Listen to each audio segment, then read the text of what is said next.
walk-in freezer dumping ice in here, creating a safety hazard for sure. Looking up here, hands full of ice. So I would guess the defrost is working because we're making water and our drain line is clogged. So we've got a drain line heater here that's plugged in. I don't see a light, good, bad, or otherwise, in this outlet. To see if it's tripped or reset. Let's see. No, it won't reset.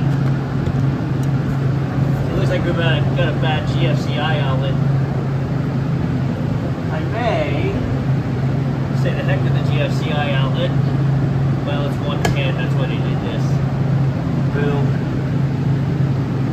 Alright, let's verify there's no power in there. And then we've got a simple enough problem of a dead outlet. So what would you do here? My outlet is filled with water. So this is 110 volts. I have a United refrigeration literally 5 minutes away from me. I think it's going to be quicker, easier, and more effective to just go get a new heat tape. I mean, she is frozen solid, so I've got to defrost all this. What I might do is ring an extension cord in here, let this run while we get this cleared. Well, if I run new heat tape, I got to take the insulation off and it's good. So never mind. See, talking to you solved my dilemma.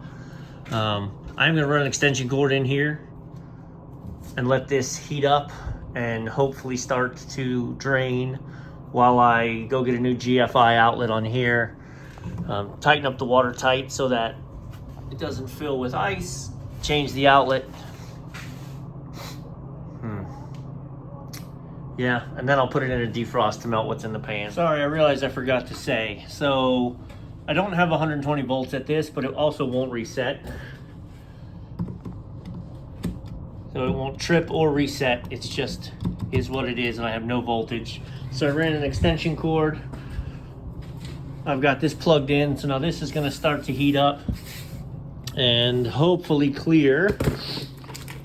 I'm gonna run and grab a GFCI outlet, replace that. I gotta find, I killed the power to this, which should have killed that, but we'll reconfirm once I pull it out and check the wires. There's no breakers tripped or anything, and I can't get above this to see very well, so we'll be back. All right, so I'm back with my parts. The heat strip definitely is working. Right, so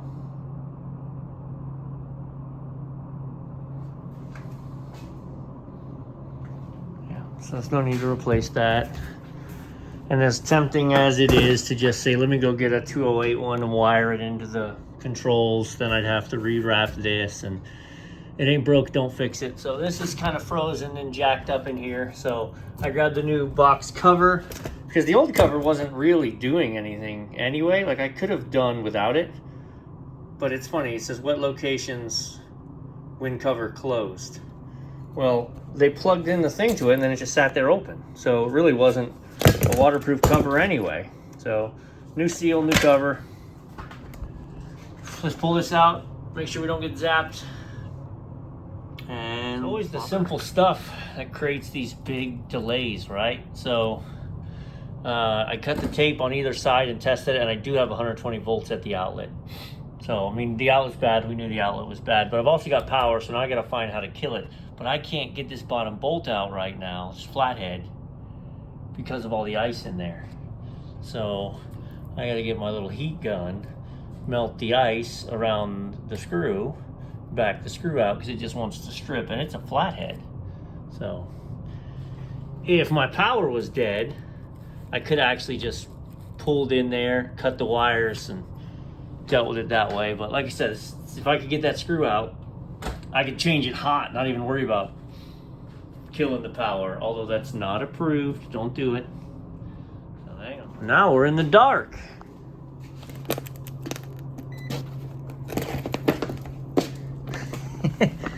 I'm guessing that they stole that 120 from the light.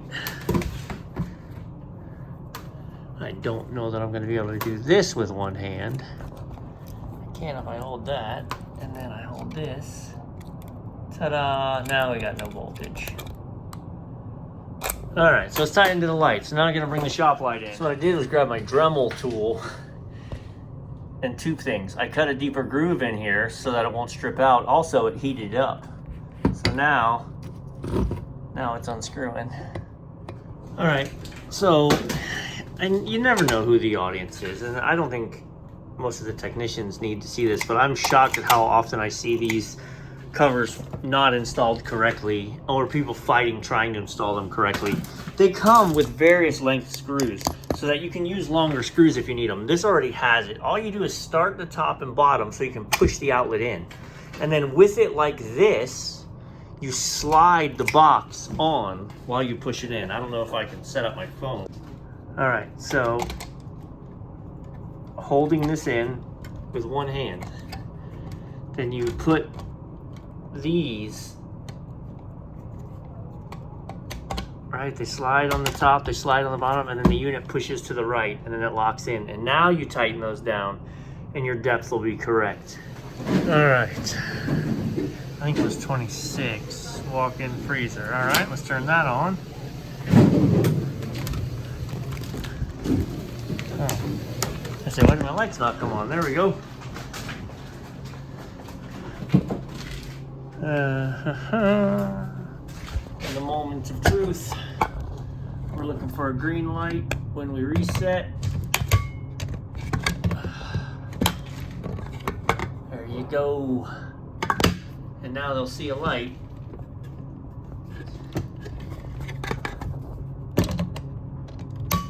And if it trips, they won't. All right. So with these guys, you can pull this little critter out of there so that we can take our plug it in, tuck our cable. This is a real deep cable, so we're gonna have to work this with two hands to get it to shut. Plus it's frozen, so it's not pliable. All right, warmed it up a little bit, and bada bing. Now, whoa, oh, slippery. All right, our tray's still gonna be filled with ice because we haven't done anything to defrost that. All we've been doing is heating up this pipe. So if this is starting to clear, we should be able to see the water running on the other side where it comes out of the kitchen wall. And I'm gonna go to the roof. I'm gonna power this on, go to the roof, put it in a defrost, and we're gonna melt that pan of water. All right, so here's our rooftop. This is our lovely engineering that our roof scupper goes uphill. So water pools right here and not out. So we got micro channels. This is our freezer. So it's funny, downstairs, the units are oriented freezer here, cooler here. So how can you tell just by looking at them which one is which? As I bring new guys up here, it's like, well, which one is which? The size of the suction line. So the size of the suction line on the freezer is probably 1.25 inches, and maybe it's just inch. But larger suction line on the freezer than on the cooler. Fun fact. Again, you guys probably all know that, but start from square one sometime. So we got our defrost clock. We got our contactor. Take a good look at those contactor connections. Look at the copper. How they're corroding. That will impact voltage. Create a short, it'll create a crappy connection, it'll overheat, create a short, create a single phase, ruh-roh. So it's not that the contactor necessarily needs to be replaced, although we can pull these cover screws off and see. All right, I put it in a defrost, which we definitely want to do here. We do have an X, so we've got a defrost termination. So I'm gonna put it in a defrost for an hour. But pulling the cover off, and then you can really see the burnt out pits. So yeah, this needs to be replaced. We're getting corrosion up there. So, or we can leave it, and then this leg will stop making contact. It'll single phase, burn up the compressor, and then we can sell them a $1,300 compressor, right? Or let's just replace the contactor, huh? Yeah, let's go with that. Also, just food for thought. Look at this. And I don't see that it's broken. What the heck? So we have no watertight connector here. And better yet, there is no disconnect on these units. So again, legally, we're required to have a service disconnect up here at the unit. So we got to get on that ASAP. So here's what I'm going to do. I'm going to put this unit in a defrost. And I'm going to schedule to come back here tomorrow with 2 power disconnects, non-fused, by the way, for sure. And then we'll change the contactor at that time, fix the watertight connectors, which, you know, why do we have all this wire in here? So Papa's gonna get $50 worth of, what is that, 6-gauge wire? So yeah, and you can see it's getting brittle too. Lots, when you really start looking at this equipment, there's lots of things that can be done to help. Well, that's crazy. All I was coming up here is to put it in a defrost. Let's go downstairs, check the heaters, make sure they're all working, see if that pan is draining down the line. So I opened up the walk-in cooler just to check, and this makes it easier to see. So this contactor is in way better shape compared to its freezer, but you can still see the pits. So you still have a nice lip. You have that nice dollop of silver still there. You know, it looks like a disc. Now you can see the face of that disc is burnt up. So it is pitted. But you could say, yeah, we really ought to replace this. And I will, because look at the burn marks in the inside. But better yet, zoom out. There is a defrost clock in this. What? This is a walk-in cooler. Someone long ago told me if you find a walk-in cooler with a defrost clock in it, you found a technician who can't figure out the problem. So this is how you manage the symptoms of a problem. The coil keeps freezing up, so you put a clock in it. I didn't put this in here. Here's where it drains out the other side of the cooler, and I'll tell you, I got almost nothing. I got some sludge in there for sure. I'm gonna flush some water up it the wrong way. See if we can. See what's going on. Let's make sure it's not broken in the cooler and leaking in there. So here's what was happening, and it's still happening because we haven't cleared the line. I put it in a defrost, so it's melting this, and that's dripping over the edge.